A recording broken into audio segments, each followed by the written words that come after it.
Today I'm going to make a quick tutorial on how to do instant wire specifically for circuits.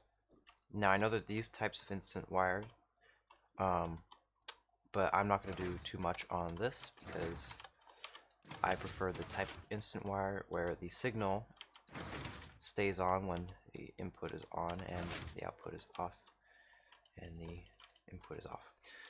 So there's here are the two types.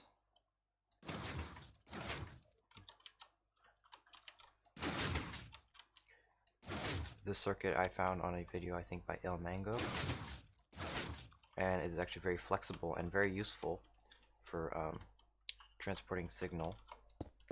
But I'm not going to get too into this. Actually, no, I'll show this here. You can just take a signal out of here to do things like move blocks instantly, I guess, in cycle. So transports that instantly forward. Okay, so we'll start here. I like to call this the instant wire engine, or just the engine of all the rest of the circuits. And all it does is it has this thing where it powers the block right here. Then the piston pushes out, but then this piston stops being bud powered, so it pulls in, and this, because it's no longer being powered, pulls back. But because this is still in the state of being pushed, it just goes from block 36 instant to just being a block. So it instantly moves the block here and can power things instantly through, as you see. So here are two variations of the same engine. Just one has a target block, which can be very useful in some cases, for if the redstone is facing away from the engine. Okay, so here are all the parts of the engine that can have contact with pistons to instantly move blocks around. And this is useful for just the down part, since, well, here I'll show this first. It works well. But the reason why you want this target block and this slab is because this piston will be powered and directly, negating the fact that this has to have this back and forth motion to create that 0-tick pulse. So, where can the engine be powered? It can be powered from all directions. All directions shown here.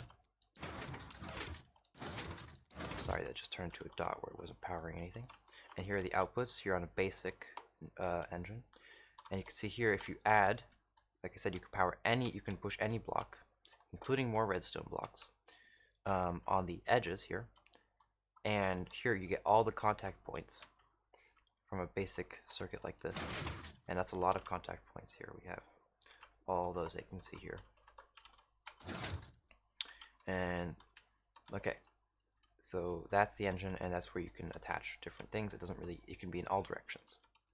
Okay, so another concept I like to add is delay, is instant wire delay. So you can't really tell that there's delay, but each of these things adds what I like to call an instant wire delay, or a 0-tick delay or something. I don't have an exact name, but you can see here by which piston gets updated first, which one has priority, and the one that's being directly powered by the redstone versus the one going through the engine gets priority.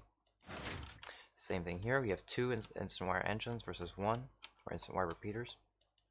The one with less gets priority. Okay, so now you have these basics down. Let's go and move on to basic circuits. First we have the no circuit, which has a delay of 1. So see, it powers the piston instantly. Next we have a NOT gate, which all it does is it pushes this block after 0-tick pulse, like I said, instantly, blocking off the wire here and turning off the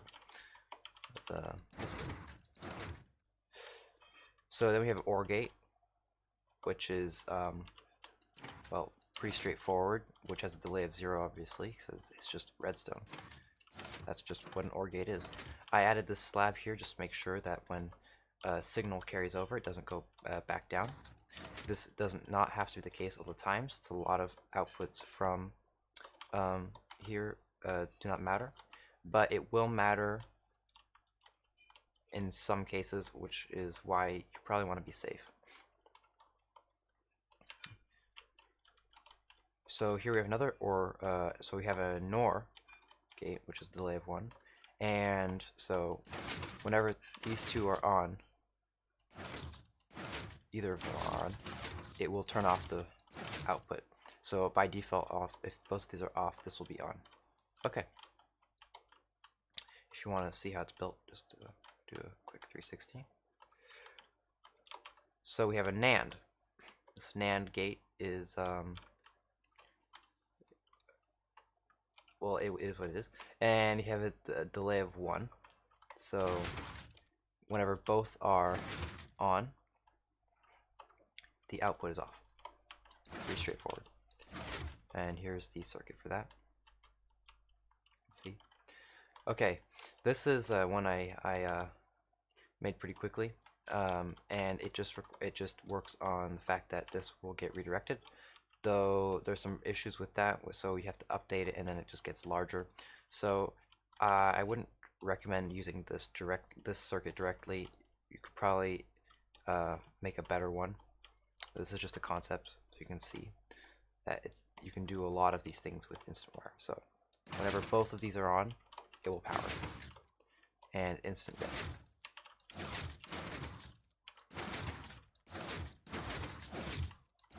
Okay, so let's move on to the more useful circuits for making what I like computation and adders and subtractors and ALUs generally.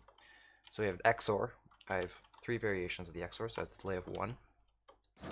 Whenever any of them, so this is the exclusive OR, when none of them are powered, so okay, when both inputs are the same, will be off, and if the inputs are different, it will be on. And this circuit is one that I'm very proud of, since I have not seen it anywhere else. I have seen variations of it where it's only sort of instant one way, but I just slapped on some of these engines in the back, which I say slapped on, but it took me about a couple days to figure out. And it was actually a very big deal for me since it shrunk a lot of my adder circuits. And I'll get to that in a second. So this is just, here, I'll just show the circuit so you can see. It's not very complicated, just you might not be able to see it all just from the back. Okay. Next is the another XOR variation with delay of 1. You see it's a little bit bigger, but it is just a little bit different here. It's 6Y, so I guess it's not exactly the best, but it's pretty stubby, so I guess that's okay. So different, same, different, same. And then here you have another one. I like this one better since it's the same I guess width, I don't know, length and width, but it is still small. It's 5 wide. So same thing, another XOR, but you could say, oh well, just smaller anyway, so why not just use this? Well, since there could be a case where you need this, for example, if you need this pattern of blocks and you need to, I don't know, take power from here, I guess you could do the same thing there, but it might be more complicated moving it out like this, and then you can't block that, so you have to somehow move it out like this. So that could be a useful scenario where you need it that way. Okay, so here I am very, very, very proud of this circuit. This one took me a while to figure out. Again, I just stumbled upon it and it just was incredible when I figured it out. This is this entire thing right here.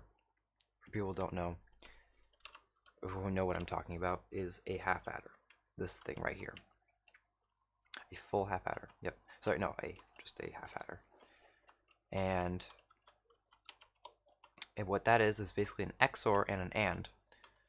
So usually half adders have just a XOR and an and then the value from the XOR goes into another XOR gate, and then the ANDs are usually going to an OR, which is the carryout line.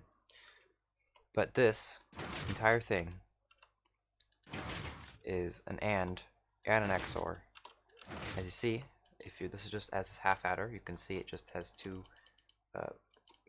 binary outputs, I guess.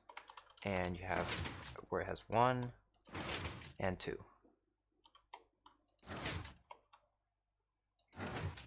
Let's see here.